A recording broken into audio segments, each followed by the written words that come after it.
everyone, and welcome back to the Mind Body Medicine for Chronic Pain podcast. I am here today with a very special guest and friend of mine, Anna Holtzman. Welcome, Anna. Hi, Sean. Thanks for having me here. I'm so happy to have an excuse to hang out with you. Same. And for listeners, Anna and I were like chatting away for a while before we started. And we had to be like, okay, it's time to just get down to business. But let me say by way of introduction. So I was last year I was in a group of mind body practitioners facilitated by Anna, and I got so much out of that group. And I want to say to people listening, if you're a regular listener to the podcast, you actually got something out of that group as well, because Anna's group helped me gain the confidence. It was like when I was first starting to put out the podcast is when I was in the group, and Anna's group really helped me gain the confidence to like put that out and do that. And I see Anna as a mentor in this field, and I am so glad to welcome her to the podcast today. I am so warmed and honored by that. And honestly, I see you as a mentor as well, Sean. I listen to your podcast and you inspire me to trust myself, which is the title of my podcast is How to Trust Yourself. You inspire me to trust myself to just the first words that come to me are like to be more authentically myself when I speak, but really just to let it rip. Like I just feel like you really embody letting it rip on your podcast. And it's such a joy. It just lifts me up and yeah, I just love it. I love that. Yeah. Well, honestly, I feel like we bounce that energy off of each other well. It is really nice to hear that you feel inspired by me, because I certainly feel inspired by you. Um, let me for listeners, I'm going to read a little introduction about Anna before we get into the conversation. So, Anna Holtzman is a licensed therapist and coach who helps women reconnect with themselves after years of holding everything together for everyone else. I just want to pause and say I love these kinds of like branding niche paragraphs, because I'm totally, even though it's like helping women blah, blah, I'm like I totally connect with this. It's funny how that works. I do work with men as well, and the men who come to me tend to identify with similar patterns. Love it. But I mean, I just think it's so real. What I don't know. I feel like marketing people say like the more you niche down, the more the right people will find you. And I'm like, that's funny, because I think that's true, even if you're Right. not speaking to the right person, quote unquote. Like I've gotten a lot out of your work, but okay. After 15 years working in television and publishing, burnout and chronic migraines led her to the mind, body, and nervous system work that transformed her own life and career. Over time, Anna began noticing that the same patterns underlying chronic pain, self-suppression, fear, perfectionism, and difficulty trusting oneself, were also keeping many people from expressing themselves fully and pursuing the lives they most wanted. Today, she helps women reconnect with their vitality, desires, creativity, and voice so they can stop disappearing inside the pressure of caring for everyone else and feel more fully alive in the life they've built. Anna lives in Queens, New York, with her husband, stepdaughter, and 3 orange cats, and hosts the podcast How to Trust Yourself, which anyone who listens to this regularly already knows that I listen to that podcast, and they knows that I have recommended it, but I will recommend it again. How to Trust Yourself with Anna Holtzman. I'm interviewed on there a while back now, but Anna, anything else you'd like to add by way of introduction? No, thank you so much. Thanks for introducing me. Thank you for having me here. And I was just chuckling with the 3 orange cats because one of them is right in this room right now, and he's being a very cute, large beast. Cute. Oh, love it. Well, so I ask most guests to tell us stories about their journey with chronic pain and symptoms, which Yeah. you're welcome to do.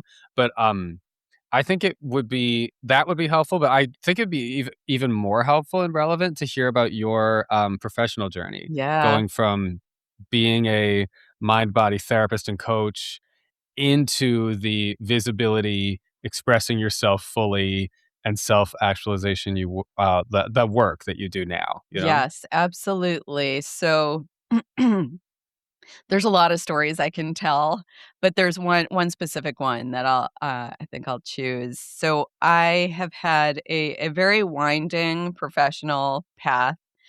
Being a therapist and coach is maybe my 4th career. So I started out in college, I was studying to be an architect. That's what I thought I was gonna do with my life, and then, coming out of school, I went to work at an architectural magazine, so I was then, writing and editing, and then I realized that that was a very, very tiny, teeny weeny little corner of publishing, and, there wasn't gonna be much expansion for me there, and I shifted into working in film and television and somehow landed in reality TV and was a video editor working in reality TV for 10 years before I then got into therapy and coaching.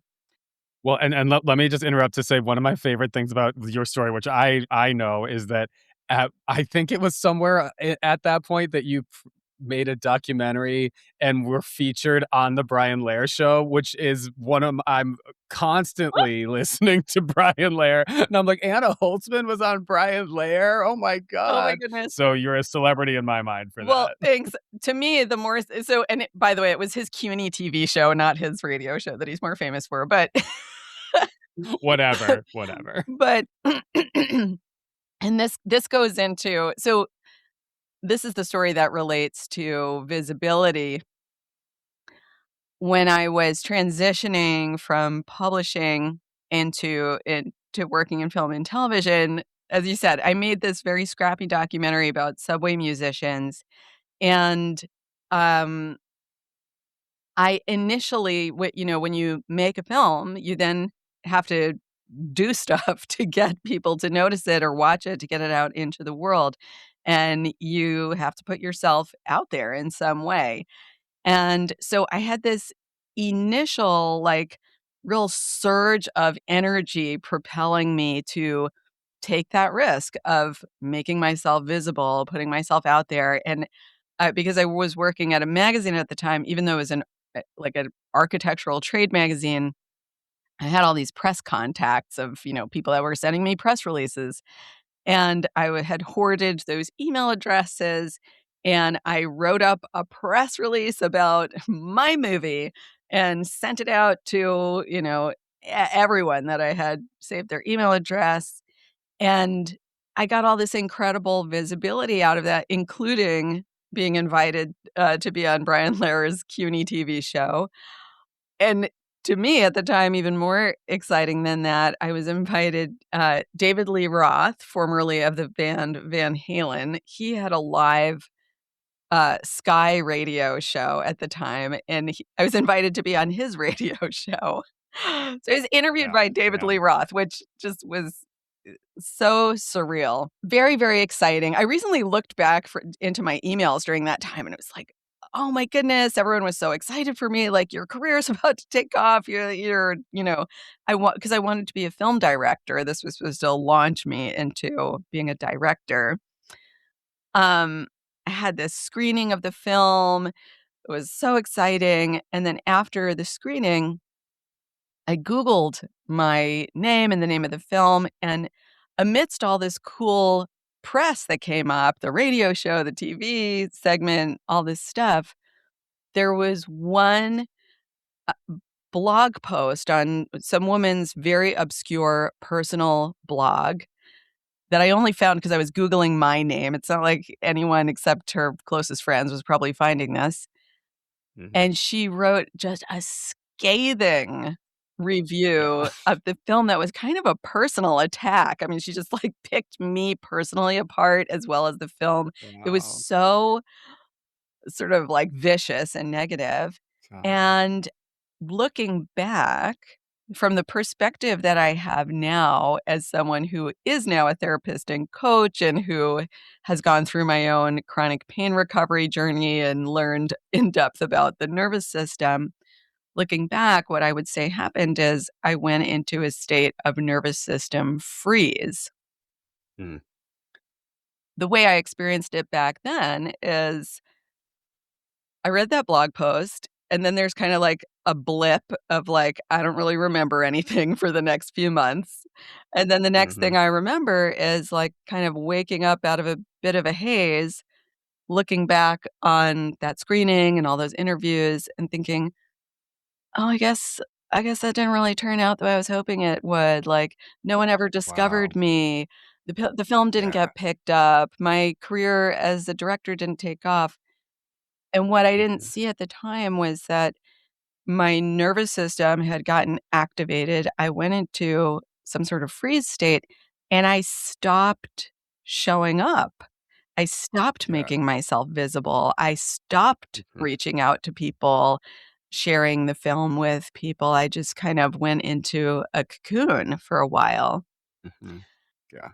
And it wasn't until years later when I had just, I left TV after many years to go to grad school to become a therapist. It was during grad school that the migraine headaches I'd been getting for years became chronic, and it Mm. started to, like, really take over my life and become such an intrusive thing that I started to Google looking for some way out of it and found my way into the work that you and I both are so familiar Mhm. with.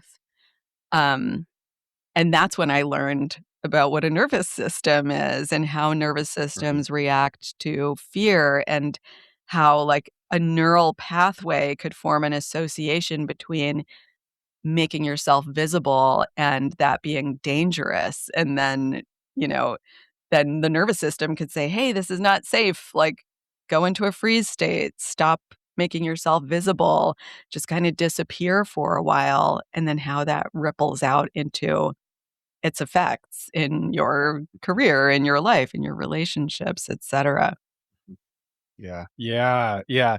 I'm sure so many people can relate to that kind of story of silencing yourself Yeah. because someone doesn't like you. Someone says something negative about you. And, I mean, this story, of course, a lot of people experience this like in their families of origin. Yeah. A lot of people experience this really early on. And a lot of us experience it in small and big ways over the course of our lifetimes. And I wonder, like, what do you I mean, just out of curiosity to sort of explore this angle, I feel like I mean, I don't know, my take is you ended up in the exact career path that you needed to end And up in because you're doing the right thing that's impacting the right people.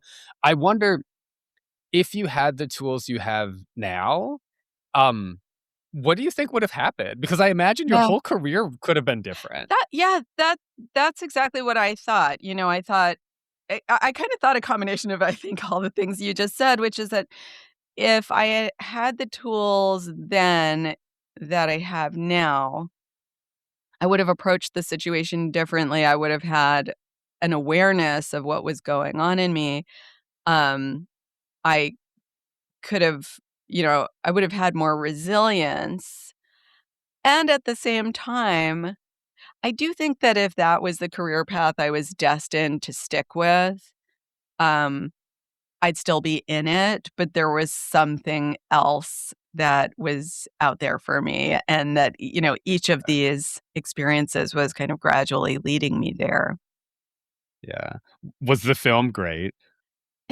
It's funny, I was so proud of the film when I made it, and then that review, I have to say, it's still, I have not completely, like, untangled from the Yeah. meaning that I made out of that, and even just recently, um, my my husband has seen the film, and recently he said something about, like, "That was a really great film," and I was like, "Wow, it's so interesting that I'm surprised to hear you say that, 'cause I Mm. still am like, I haven't really done the work to untangle myself from internalizing the negative comments that this one random stranger made."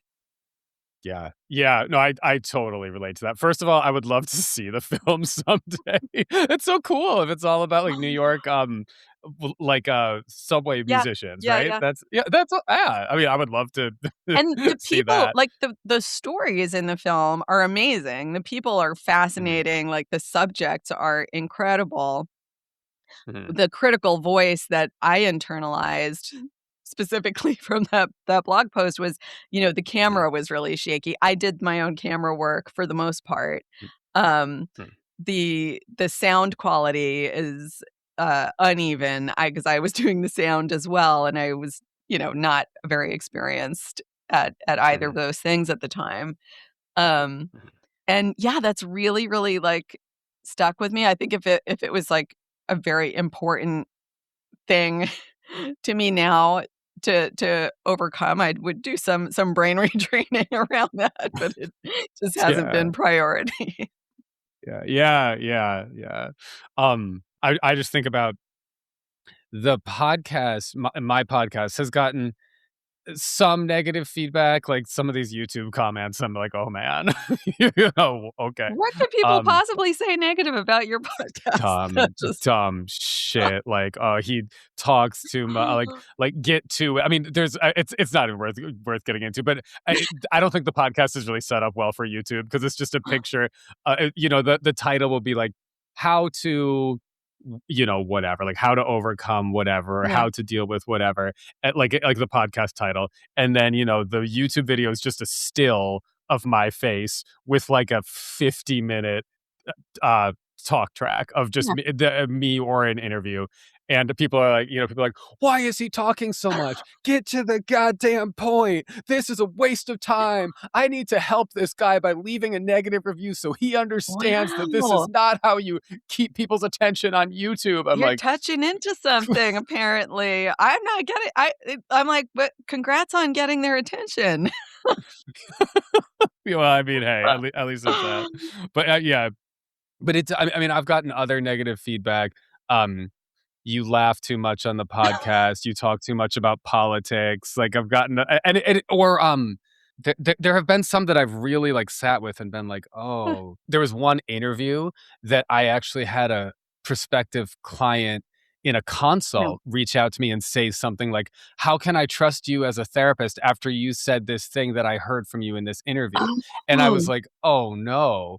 Um maybe my podcast is backfiring. It's like here I have this out there to so people know who I am, Yeah. and if they connect with me, they maybe they want to be my client, and certainly they can at least learn a lot about mind body stuff from the podcast. And then I start thinking like maybe this is backfiring. Maybe by putting myself out there, I'm showing how um raw, vulnerable, crazy, unwell, stupid, limited I am, and I should stop the podcast entirely because it's hurting my business, not helping. And I'm like, Sean, give it a rest. But Right, this yeah, stuff no, really does sit with yeah, me. of course, because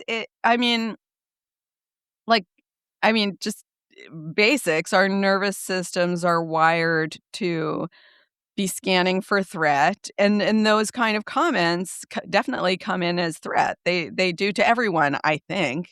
They certainly Yeah, would to I me. think. And when I receive comments that of that nature, I have to talk myself through it. I have to like go through a process to work through the threat response. Interestingly, I'm sitting here thinking like, "Wow, I'm really impressed by how much interaction you get on the podcast." Well, at least there's that. 'Cause I certainly At don't least get there's that. that many, comments of any nature, period, on my podcast. Well, your podcast is great, and I will say to people listening, the now I don't remember her name, but one of your episodes is an interview with a British author, who wrote the book We Need Your Yes, Art. yeah, Amy To McNee. A plus. Anyone who's listening to this, if you're not sure where to start with Anna's podcast, start with that one. That's such a cool It's a very episode. popular episode. Oh, she's a very, uh, for good reason, popular personality. Yeah. Yeah. Yeah, I listened to the whole audiobook after, hearing Yes. the interview you did with her. I'd had never heard of her outside of Oh, you. fantastic. Yeah, I find her so inspiring. 1,000%. So cool. But okay. Why don't we talk a little more about, like, what one of the things that I have actually said on the podcast before is, like, I want to do an episode someday that is about, like, some people approach this work, they approach mind body chronic pain and symptom recovery work with the attitude, I don't care about the transformation, I don't care about all the, like I don't care about that, I just want to end the pain and the symptoms. Right. And my take on that is, like, I totally get that, because, like, of course, of course you just want to end the pain and the symptoms, that's Yes. the most important thing. And yet in most cases that really is impossible, because as you're learning to feel safe with yourself and safe with your body and safe with your emotions, like, that you will transform, Yeah. like, that just is how it is. So I'm curious, like, you have made this transition professionally from doing chronic pain work to doing visibility work, which to me, I'm like, duh, like, the two are So obviously connected, basically the right? Yeah. same. I mean, Right, anyone right. who's, like, gone down the road of this mind-body recovery is like, "Yes, this is a very obvious intertwined connection." Right, but some people might not really get that connection, so talk to us about it. Yeah, okay, yeah. Where to start?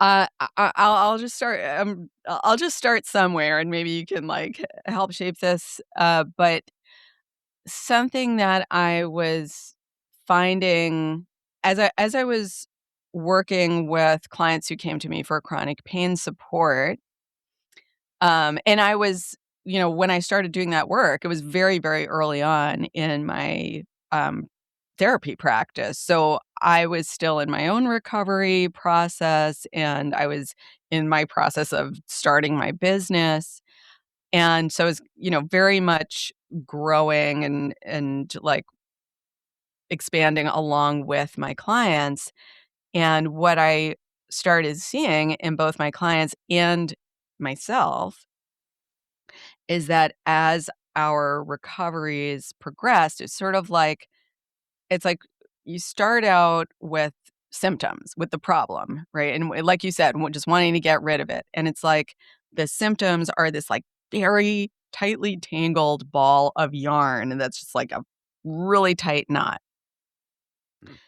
And as explore and throw spaghetti at the wall and try different, go down different paths with this mind body work, that tangle starts to loosen and loosen and loosen and loosen a little. And then as it starts to loosen even more, it's like, I'm going to mix up my metaphors now. Like it starts like a really tight bud of a flower. And as that flower starts to open, there's this kind of I don't know why. Sometimes somehow being in conversation with you just, like, makes me wanna go to all these crazy metaphors, but Good. I don't know Great. if you've Let's ever seen go. that Monty Python movie where, there's this prince. Years ago, so long ago. What's it's like the flying rabbit or whatever and the Holy Grail. It's so long ago. I think it's the Holy Grail. There's this prince who, like, his father wants him to be a warrior and be a king, and he's like, "But father, I I just I just want to sing," and then, like, he just, like I do remember that, he, yes. like, goes into this whole musical number. It's like that's what I felt was happening to me and my clients, where it's like, "Oh, I don't wanna be this, like, tightly wound person that's just, like, focusing on getting rid of my symptoms all the time. Like, Yeah, I wanna write a book. I wanna start yeah, a business. I wanna just yes, have fun in my life. like, for yeah, some clients, it was like, "I never thought I wanted to be a parent. Now I wanna start a family." There was just all this yeah, expansion that is it like mhm, just a natural outgrowth of that process? mhm. Yeah, yeah, yeah, of the chronic pain healing process. Yes. Expansion is a natural outgrowth. Yeah, totally. Yep. And then in the process of expansion, this other challenge emerged, which is like expansion is visibility, expansion is Yeah, taking up space, expansion is doing mhm, all the things that like you're afraid to do or you have been afraid to do. And it's that fear and constriction that's kind of like contributed to the chronic symptom vortex. You've been keeping Yeah. yourself small for fear of being disliked.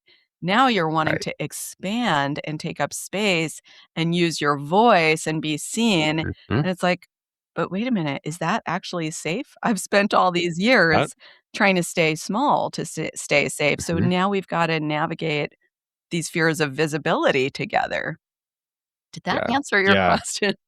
1,000%. Yes. I'm like, yeah, the finally facing rather than just allowing the fear of visibility and the fear of being yourself and communicating what you really think and who you really are, rather than allowing that to control your life and keep you small. Yeah, It's like now people who are walking this path, people are really doing something completely different with that fear. They're facing it yeah, and they're proving it wrong. And in some cases, you prove it right. Like, I think that's important to acknowledge. yeah. Like, when you are yourself, some people love it, some people don't. Some people And, write and, nasty and, comments on your YouTube channel, like, that happens. right, right, right. And then, then, And then you're then, like, "I can actually survive this." yeah, right, Yeah, right. Exactly, exactly. Um, Well, my audience is mostly people with pain and symptoms, and that's the focal yeah, point. And your work is that and evolving. I would say, like, evolving beyond that, but it also is still such a part of this, like, it's such a clear outgrowth. absolutely. So I wonder, like, the clients who you work with now, like, if you I mean, wherever you wanna take this, like, if you have, I don't know, things that like, advice that you would wanna give for people or patterns you see or impactful stories, that are, Mm. would be helpful for people to know, whatever kind of, like, advice. I'll start here and then we'll find our way there, I'm sure. But something that Sure. I find is that, 'cause folks who come to me oftentimes they initially know me from talking about chronic pain earlier on my podcast, and I've had folks come to me both for individual coaching, and also I have a new version of my group which is called Seen and Safe, and it's really about this Mhm. exploration of visibility, opening up, like taking up space, using your voice, etc. I've often had people reach out to say like, and there's something really poignant about this. They'll say like, I'm interested in like the visibility stuff you're talking about, but I still have symptoms. Is it like, is it going to be okay or inappropriate if, if I join the group or if I'm working with you one on one and like I'm still in my symptom recovery? Like, am I allowed to talk about that? And I'm like, oh, like, oh, ouch at the thought that that would be, like, unwanted or banished, it's Yeah. like, I still have symptoms too. Welcome to the human Right. being club, and you're Right, so welcome right, here, and so are your symptoms and everything else that yeah, being human comes along with. right, Yeah, and then so, yeah, you were asking me, like, are there common, I guess, like, it's like, what is the common stuff uh, beyond or in addition to symptoms that people are coming in with, and I think there's so many versions of this, but I think a lot of it boils down to, is it safe to take up space? yeah, yeah, Like, there's this thing that's and it's often there's this, like, there's like an inner dialogue confusion or conflict that's like, I have this idea for a business, or for several clients, it's like, I am in my recovery, or this, like, mind body work has helped me a lot, and I, wanna start working as a mind body coach myself now, and mhm, now I'm needing to put myself out there, or, uh, mhm, other scenarios are like, I'm writing this book, but I'm afraid to publish it, and I'm kind of mhm, feeling stuck there. And the the conflict that I hear most often, actually almost universally, is I have this deep, burning, and, like, unrelenting desire to share my voice, my work, some aspect of myself that I haven't shared fully before, but I have this equally intense fear of sharing that part of myself, fear of repercussions, fear of negative blowback, of people not liking me, of people rejecting me. And so there's this like tug of war happening between the desire to express and the fear that's saying it's not safe. Yeah, absolutely. I mean, when I was, part of the group that you had, I mean, at that time, I think it was more focused on, like, professionals in the mind-body Yeah. space, is that Yes. right? Is it okay, Yeah, okay, and there yeah, and continued to be in this, like, new iteration, there are several, mind-body cool. practitioners, and then there's also folks who are in creative pursuits and, some other variety of things. That's yeah, yeah, and I mean, I will say, obviously, as you know, I got a lot out of that group, and it's such a nice, like, soft place to land, I would say, like, every other week to just, like, um, be able to have conversations about, like, there's, clinical supervision for therapists is one thing where you, like, talk about your cases and get support with that. This was very like that was an Yeah, option, and some people would talk about, like, I'm struggling with a client issue. Uh, can I talk about it? And, like, there was totally space for that. But it was more like I'm struggling. yes. Like, you know, Yes, and those are putting the my conversations I tend to be more interested in, like, that client's not in the room I totally. mean, that absolutely has its place and is important, but Right. what I'm more interested in is the person who's in the room right now and, like, what's going on in in you, in Right. me. Yeah, Right, yeah, right, right. I have heard before, and I mean, in many ways, I believe this. It's, like, if your clients are stuck, like, if you're a therapist and your clients are stuck, yeah. you are stuck as the therapist, and I'm like, in some ways, I'm like, "That's I mean, true." it's a relationship. I mean, again, like, I think like, case case analysis absolutely has its place and is important, and also I kind of feel a way about it that's similar to when I'm working with a therapy client and they're talking about a relationship issue that they're having, and all they're talking about is what their partner thinks and feels and does, and I'm like, "Well, your partner's not in the room with us right now, so we can't work with and we honestly really can't know their thoughts and feelings. Right, What is right. happening for you in this dynamic?" Yeah, Like, that's what we have access to here. And I yeah. sort of feel like there's a version of that with the therapist-client relationship too.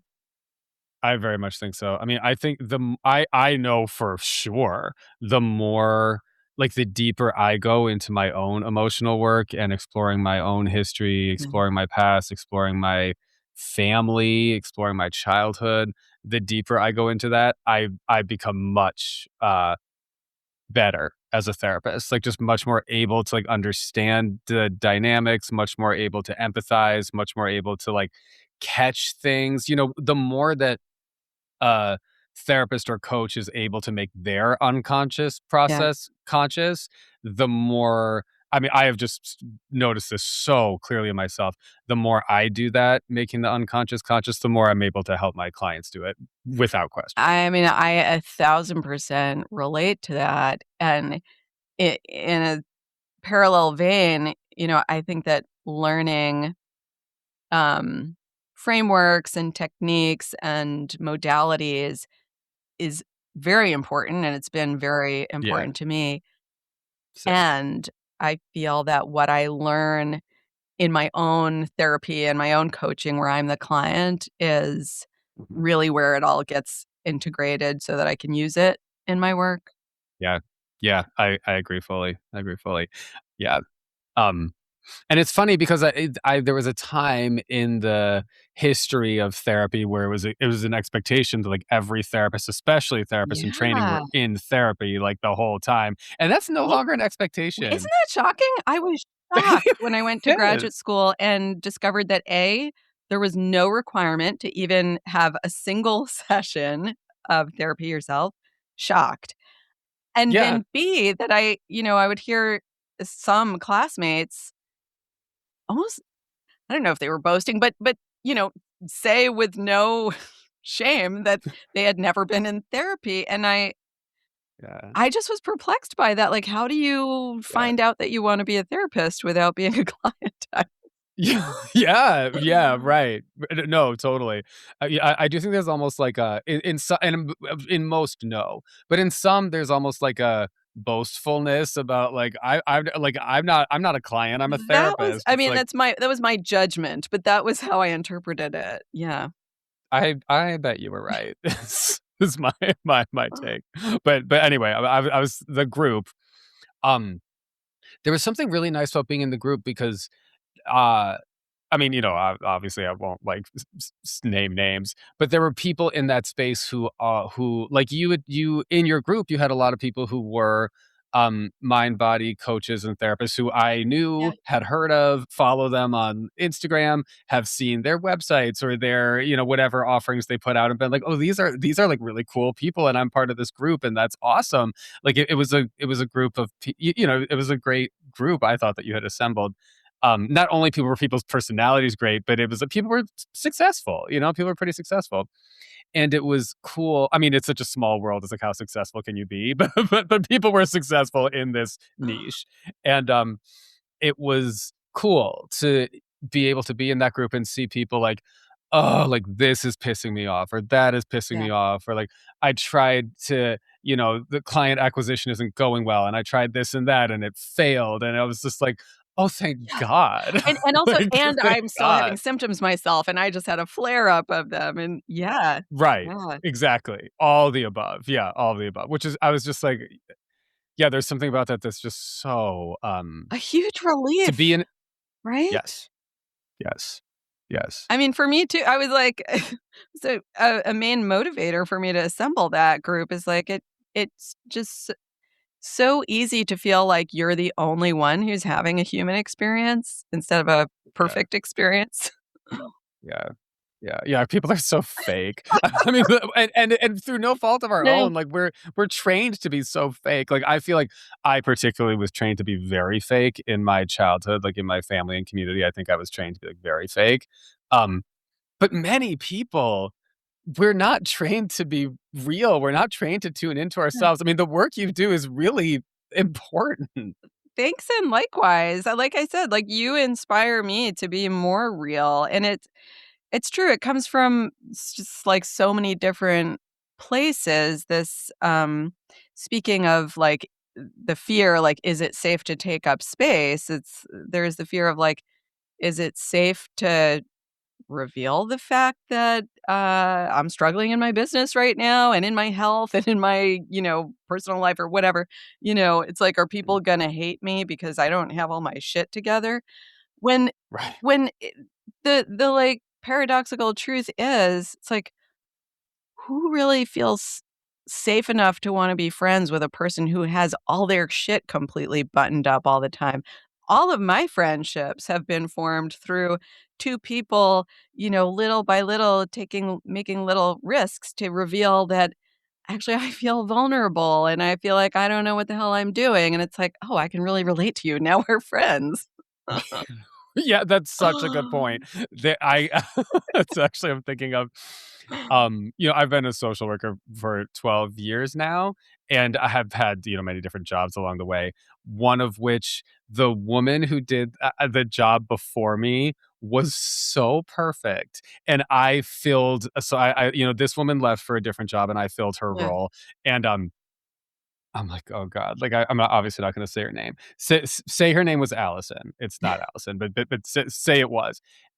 For the first 6 months, everything that I did would be like, "Well, Allison used to do it this way," or, "Allison always this or that," and Allison was perfect. Like, that was the like, I hated her so much, and we had, like, we had met, and we had, like, hung I mean, it was a very social kind of workplace, so we had, like, hung out, done, like, sort of happy hour stuff, and with, like, other friends, and I was like, I hate her. And she really was just like that, like, so everything she did was perfect, and my supervisor, luckily, he had supervised both of us, Right. and he sort of saw through that, and he was like, "I know it's hard to fill Allison's shoes, like, she's so annoying, and she truly is perfect." So, like, but, underneath that, any therapist Yeah. would know underneath that is, like, shame and fear and, Completely, and, it's funny because it's like I relate to feeling like, "Ugh, I can't stand being around this person who's so perfect," because it's like it makes you wanna be quote unquote "perfect" as well, which it requires so much tightness. And yeah, then I also have compassion for that sort of behavior pattern. I think back to, um when I was in kindergarten, I remember getting teased by another kid for being a little Miss Perfect, which, of course, was not something I was consciously trying to do. But I remember even at that young age, having someone say something like that to me. I remember thinking like, "Oh, I'm, like, just trying so hard to, like, get things right, so that I don't get in trouble or that I'll be liked or yeah, accepted." Like, it's not a yeah. comfortable place to be. Yeah, 1,000%. Yeah, that's so real. It's funny. I wonder how many people who find their way into chronic pain and symptoms have that in common. Because Oh, I yeah. was just like that as a kid, like, trying so hard. Like, I got very, very good grades as, like, a little Yeah. kid before you're even graded on subjects, when you're just graded on, like, takes direction and, like, takes responsibility for their own actions and, like, basically is able to, like, sit down, shut up, and follow the directions. Like, I was very good at that as a kid. But Mhm. it was, like, I just think about my at that time, I was very scared in school, and that was when I was on, like, very good behavior. Like, I grew up on a block with, like, a bunch of kids, and it was, like, it was a great, like, you know, kids everywhere, so many friends. It was a great community. I mean, in some ways, it was a really not great community, but in that way, it was a great Yeah. community. And I was so free. And like with my kids on the block, we had the best time. Like I was so just like as in that place of my life, I was not Little Miss Yeah. Perfect. In school, I was, and school sucked big time. Yeah. There's another similar memory I have, and I really loved the school that I went to. I did love it, but I did have this, like, tight thing going on, and another memory that I have is that there was, like, a freight elevator in the back of the building, and for some reason, like, was in it one time, and it was just me and an adult, and the adult said to me, "You're always smiling." And it was like, maybe it was supposed to be a positive thing, but I remember feeling so much shame. I felt like I got caught because I didn't realize I was doing that, smiling all the time. But when it was named for me, I was like, this is like a mask." I'm like trying to look Mhm. like I have my shit together. Mhm. Yeah, yeah, even as a kid, and Yeah. so many adults do that too. I mean, so many people listening, I'm sure, relate to that. And I mean, yeah, I just wanna say, like, back to Allison, she was like she never took a lunch break, she worked overtime, and this was the kinda job that you weren't getting paid Right. hourly, like, you got a salary, so working overtime was completely pointless from that Agreed. perspective, and Yeah. it and From it my didn't years when I help. got paid by the hour, agreed. It's yes. The thing with it is, like, you can't see we legally could not see clients outside of the Yeah. hours that we were in. So all you would do if you're working overtime, you're just working on your Yeah. paperwork, which Allison's paperwork looked real good. And I would go like, the school social work notes certainly went downhill when Sean Hershey took that role. But I'm like, leave me alone. And of course I was in my own way um, trying to be perfect Yeah. and, trying to be as good as Allison was, but within the time frame and with taking a lunch break, and, ugh, it's hard when you're trying to be someone else and not yourself. Exhausting. It's very draining. Yeah. physically as well as, like, it's emotionally, energetically, and it's physically draining because it does take muscle tension. Yeah, yeah. No, literally, yeah. I wonder if you anything else, like, advice that you have for people on this train, like, things from your own life, things, Yeah. from your practice. Um, lots of things I can think of. I think the top of the list is who are the people in your life, and maybe it's just one person where, like, after you've had a conversation with them, you just, like, feel so relaxed in who you are and you wanna be more yourself. Like, be around that person more. Mm, And such good advice. And if you don't have that person, like, find that person, find a group, find a community, like, find your people. There are people out there, I promise you, who are are into who you really are, Yeah, and it's so important to spend like, not everybody is gonna be that person or those people for you, and you can't, only necessarily be around those people, but it's so important to spend time in those relationships and environments, and being in those environments really builds the muscle of confidence to and inner safety to be who you are, and that can then ripple out into the broader world beyond. such good advice. And I would say my experience is that it's not always if the advice is, like, pay attention to who you feel really calm and relaxed and yourself around and, like, go with that. My personal experience has been, like, it's not always the people you might think. I feel Yeah. like especially for those of us with pain and symptoms who aren't super attuned to ourselves, um, we may think like, "Oh, this person is like, I feel very safe and comfortable around them," and that might not be as true as you think it is. That's been my I experience. agree with you. I agree with you on that. It's like, pay attention to how your body feels because your Yeah. mind might be saying, "Oh, like, on paper, we have similar values or we're in the same club or Mhm. whatever." Pay attention to how your body feels. How do your shoulders feel? How does your Mhm. jaw feel? Mhm. Yeah. Yeah, and whatever symptom imperative you have, how does your symptom feel Yeah, is another good one. yeah. The other, um I talk about 3 tools that I use and that I share with clients to work with this fear of visibility, and I borrow all these, terms from the mind body work. So one of them is graded exposure. So when we're Mm. talking about pain recovery, that's often about, like, getting back into movement if you haven't been walking or running, right? But with visibility, it's there you can apply the exact same concept, and I'll give a tangible example of that. Um, when, in having a business, one needs to do marketing, and a big part of Yeah. marketing these days seems to be social media and getting yourself on video and doing things like podcasting.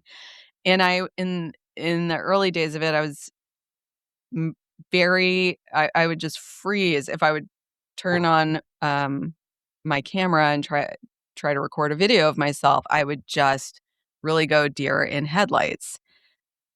My nervous system perceived it as dangerous.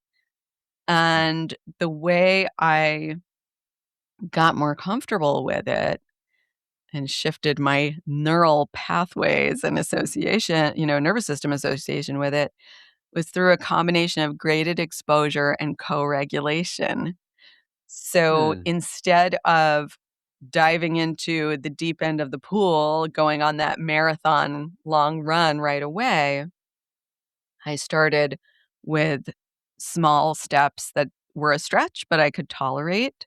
So it started with like, all right, I'm not ready to go on video, but I'll make an Instagram post that's not only a graphic, but it actually has a photograph of me in it. So that's like getting my nervous system acclimated to being seen. little Mhm. by little. And then maybe I'll use my voice, but I'm not ready to be on video yet. And then Mhm. something that really started to shift things for me, and here's where the co-regulation comes into it. I made friends through Instagram with this other mind body practitioner. Um, and she had been doing video for a long time, and she seemed to be really comfortable with video. And she asked Mhm. if I wanted to do a live chat together on Mhm. Instagram. And I was like, well, on the one hand, no, because I'm Right. scared Of course. shitless and I freeze. Right. But on the Right. other hand, this could be a really great way to acclimate myself to that next step because I don't feel safe yet with video, but I feel safe with her, because I really liked her and we had a good rapport.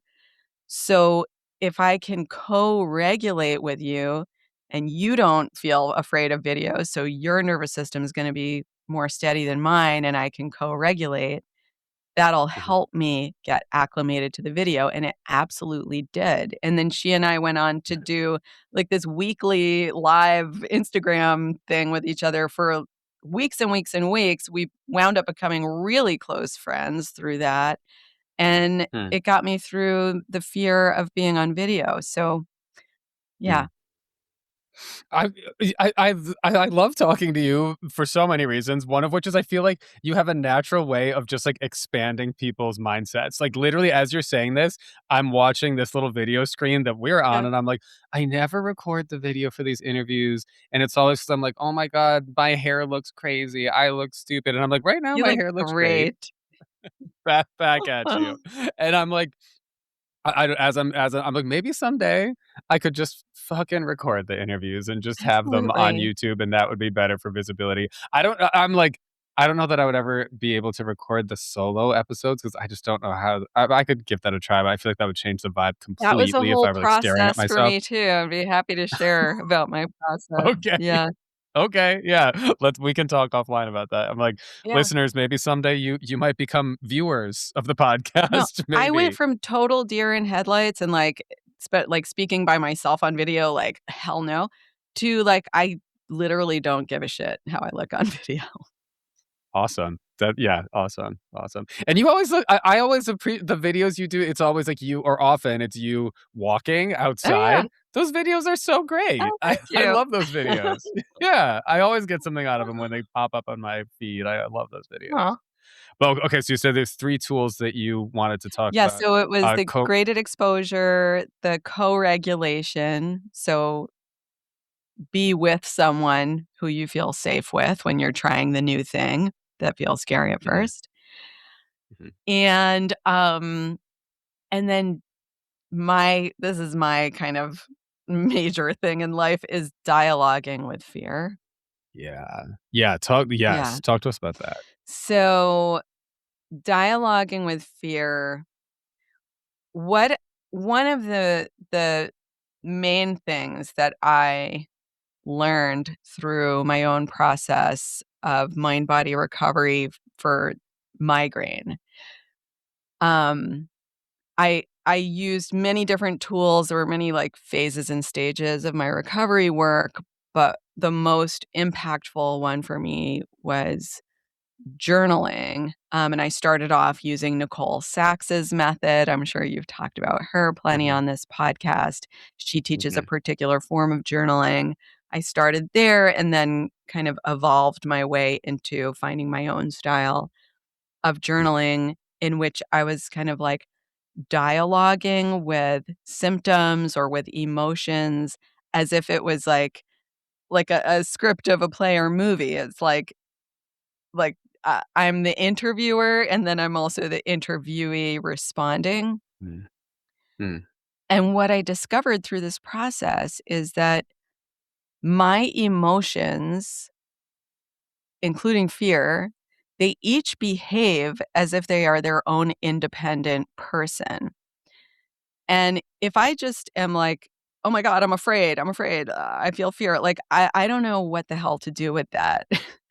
mhm, And yeah. that's scary. Not knowing what to do with it is scary, and then the fear amplifies. But if I Mhm. think of my fear as like another person who's afraid, Mm. I totally do know what to do with that. So Mm. the way that my knee-jerk reaction to fear is, like, when fear comes up, I'm like, "Oh, shit, fear, I don't want that, I don't want Mhm. that, I don't want that, like, go away, go away, go away, like, why are you here? I hate you," so Mhm. I'll yell at it, or I'll try to pretend it's not there, I'll try to lock it out Mhm. of the room or shove it under the Mhm. rug, um, and when I do that, fear behaves the way a frightened person would behave if I treated them that way. So if I had a good friend who showed up and knocked on my door and said, "I'm feeling really afraid," and I was like, "Get the hell out of here. I hate you. You're so annoying. I'm busy. Don't bother me. You're lame." Right. Um, the fear would amplify and things would get really messy Mhm. and crazy, and it would Mhm. it would do the opposite of what I wanted it to do. Like, I would not Right, be able right. to go about my business. I'd have a real mess on my hands. Right. But what I would really do instead is I'd say, "Oh, hi, hi friend, I love you so much. Like, I am really busy today, but I always have 5 minutes for you. Like, here, come into my room. Let's sit on the sofa. Maybe I'll put a hand on your back if that feels right, and like tell me what's going on, and then I'm going to empathize with you and normalize what you're feeling and remind Mm. you that you're not alone and this is so human and I believe in Mhm. you and I know, this is hard and I know that, you're capable of moving through this. Their fear, the edges are start going to start softening. They're going to start breathing easier.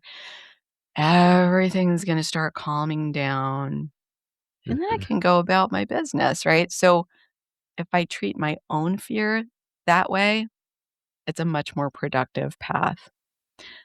Yeah. It's not the instinctive That's path. right. Yeah. Right. Right. That's beautiful. And even as you say that, I feel very, co-regulated by that. I'm like, "Oh, what a nice way Yeah.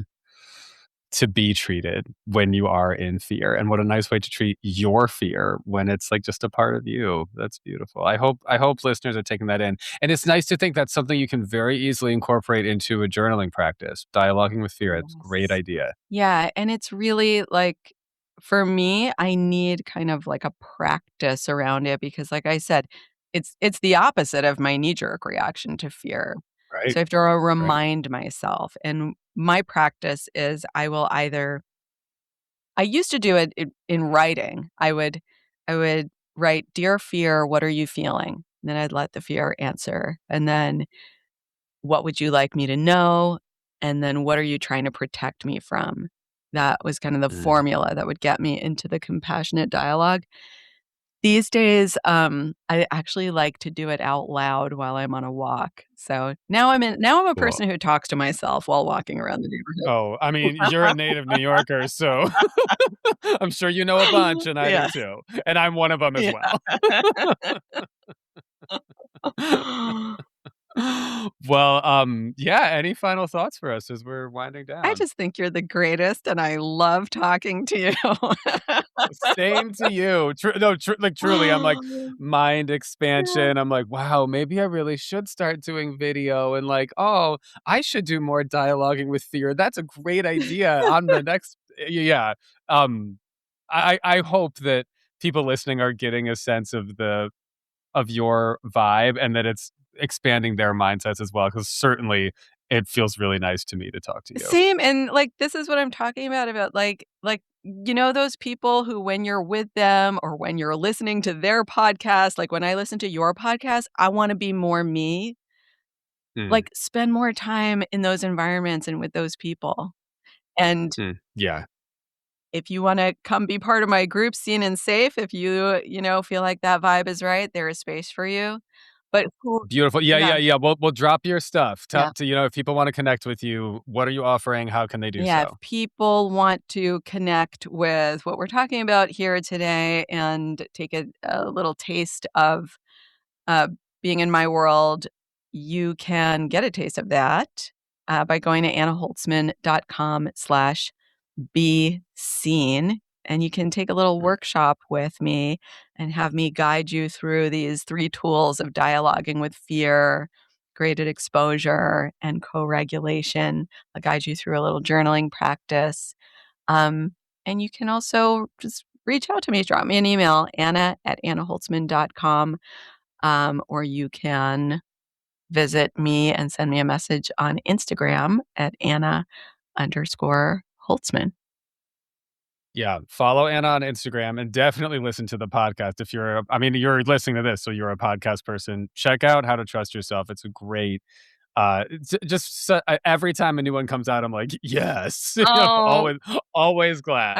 I just adore you, and I adore your podcast, and I'm really thrilled to Oh, be here hanging out with you and with your listeners. thank you. I appreciate that. And the last thing I just want to ask, the new Seen and Safe group, because the old one I know was sort of like for professionals, or like the new one is different, right? Like The new one who's it is for? more broad, and it's really for anyone who is wanting to take up more space in whether it's Okay. in their life, in their work, with a creative practice, with a professional practice, and you are struggling with that push-pull of wanting to be more yourself, wanting to be more fully expressed. You could be someone who is starting a business or growing a business, you could be someone who's a creative, you could be someone who is exploring what the next chapter of your life is gonna look like. It's really broad in that way, but what Mhm. unites everyone in the group is that we are co-regulating with each other and helping each other feel safe to be more fully expressed. And I'll just share for people listening, if anybody's thinking maybe they would be interested in joining. My experience was that it was so worth it.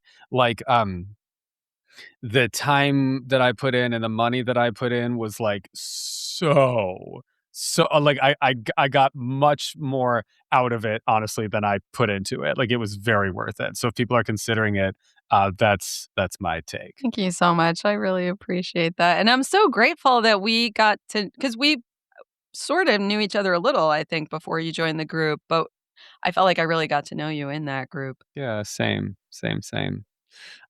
Okay. Well, thank you so much for coming Thanks so on. much for having me. Stay cool out there. I mean, Ugh, Anna and I, you if too. we're both in New York and it's real hot right now, and stay Yeah, cool out have an there. ice cream. Yeah, exactly, exactly.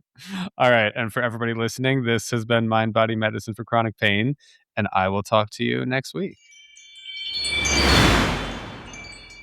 And folks, we are experimenting and playing and having fun with different versions of outro music on the podcast. So today, in celebration of summer, I'm giving you like a chill party. This is in my mind giving like summer rooftop space. So I'm going to play us out with this energy. I hope it hits for you, and I hope you have a good week.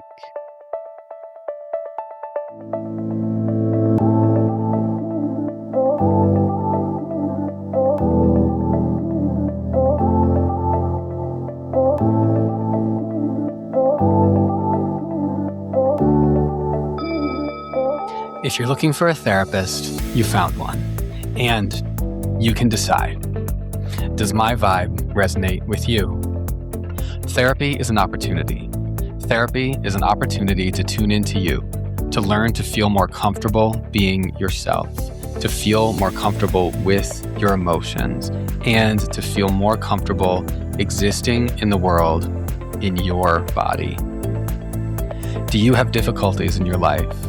Maybe it's chronic pain, maybe it's something else. Maybe you want to become a person who likes yourself. Do you want a therapist to help you? And would you like me to get to know you and to help you? That is actually an option.